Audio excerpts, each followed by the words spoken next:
What's going on, everybody? In today's video, I want to talk about collecting and the importance of collecting cards. And I've actually picked out a few cards in my collection that I want to talk about. I'm not going to really show off my collection because I've already made a couple videos about that. I'll actually leave a card to the main video right there for you guys. As a hobby shop owner, I preach the importance of collecting, and everybody who is in this hobby should have a collection. However, there's some people that don't, and honestly, that's fine. But what I really try to instill on people is if you're going to be in this hobby, try to make something out of it. Make it worthwhile.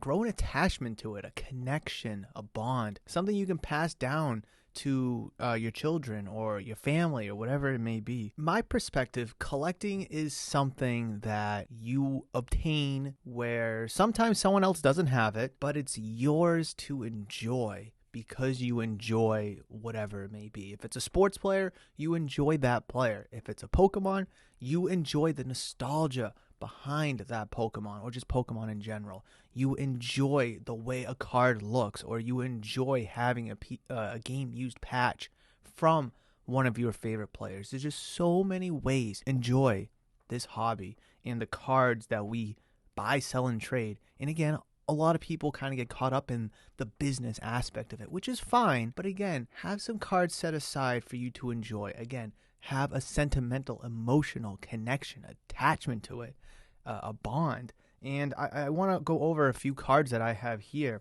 that I have bonds to. And here's one. It's a 1975 Topps Mini Fred Lynn rookie card. And there's a couple other guys on here too. This is a PSA 8. And I know that there's patches and autos of Fred Lynn today. However, the significance of this card right here is my dad's favorite player was Fred Lynn when he was growing up. Big Red Sox fan, huge Fred Lynn fan. Even when Fred Lynn went to other teams throughout his career, he still followed Fred Lynn. And this card, not this exact card, but the rookie card of Lynn he had in his collection, along with the other Fred Lynn cards from the other teams that he played for, which I actually have in my collection myself, somewhere, off to the side here in the office. But I was able to find this at a card show. I picked it up for like $10, $15. It doesn't have any monetary value, but the sentimental value that it has to me, that it had to my dad, this card at least, is something I'm always going to cherish. And I want to pass that on to hopefully my kids when I have kids, and just the importance of just family heritage and such like that. So that's a big one for me. Again, there's autos and stuff, there's patches that are worth more, but there's nothing that's going to beat that. And of course, there's higher grades, but I don't care about the grade. And okay, the cat's out of the bag. I know I'm wearing a Christmas jumpsuit. I'm recording this before Christmas. You guys are seeing it after the holidays. So let's just get the comments out of the way if there's any. Stop making fun of me. It's cozy, it's comfortable, but I wanted to make this video because I thought about it and I want to make sure I get it out to you guys. Here's a really cool Red Sox 8. I don't even know, you got double, triple, quadruple.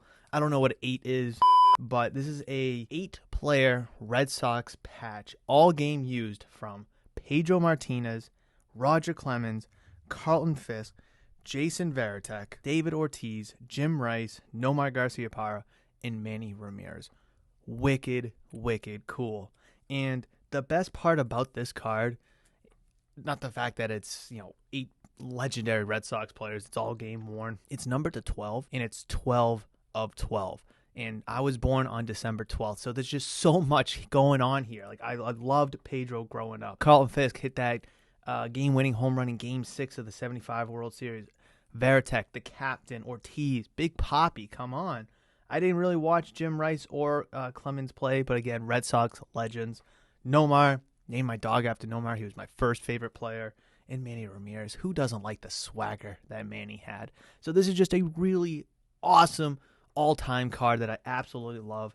And this one will never, ever, ever leave my collection. I'm never going to find another 12 of 12 Red Sox card like this. It's just not going to happen. So I'm very excited to have this card. I've had it for 3 years now. I think I got it soon after the shop opened. So here's a couple cards that a friend of mine gave me, and I've showcased this Paul George card on the shop's social media before. I believe just Instagram I showcased it, and it's just an authentic in-person auto of Paul George when he was with the Pacers.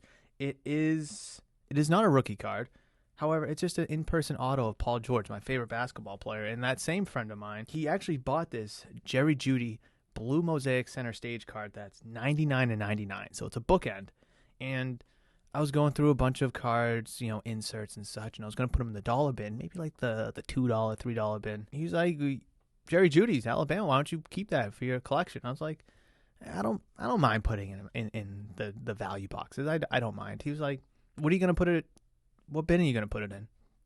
Probably the dollar bin. Not many people looking for Jerry Jeudy cards. So he gave me $1, and he was like, here, I'll buy the card, and now I'm going to give it to you. And it was super funny. And then obviously it's now, like a little joke between us. It's in my collection, of course, and it's never going to leave my collection.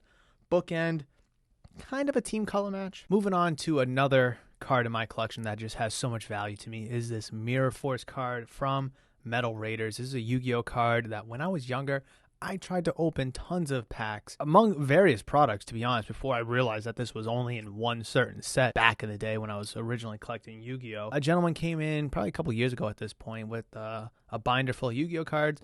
This happened to be in it, along with actually that Dark Magician right there as well that I got signed by Dan Green, the voice actor for Yu-Gi-Oh. It was just a really cool card, a card I always wanted. So meaningful to finally find the original card that I always wanted. Super awesome. But this card right here, this Marcelo Meyer Prospects Auto from the 2022 National might be one of the most sentimental cards in my collection because during the National, Kim, Mrs. Murph, actually opened a national pack and pulled this card. Kept the card, got it graded by TGA, came back at 10/10.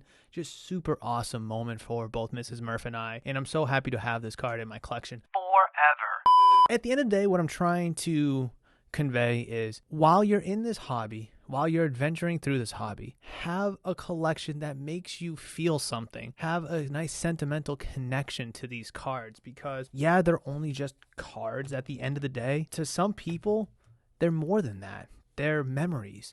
They're moments in time. It has a connection to loved ones.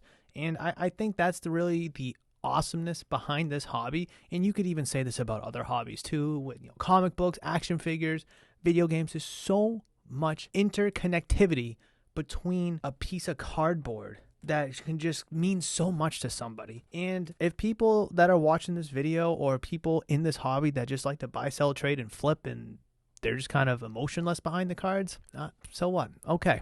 This video is not for you. And at the end of the day, maybe the hobby's really not for you. The actual hobby aspect of the hobby might not be for you, and that's okay. That's okay. But people that are in this hobby, that actually care about the cards, that actually cherish the cards, I really think that they'll find this video kind of warming, meaningful, and very thoughtful because I'm sure that they can relate. I'm sure you can relate right now. You're probably thinking of a card that you might have a connection to, that you have a tie with.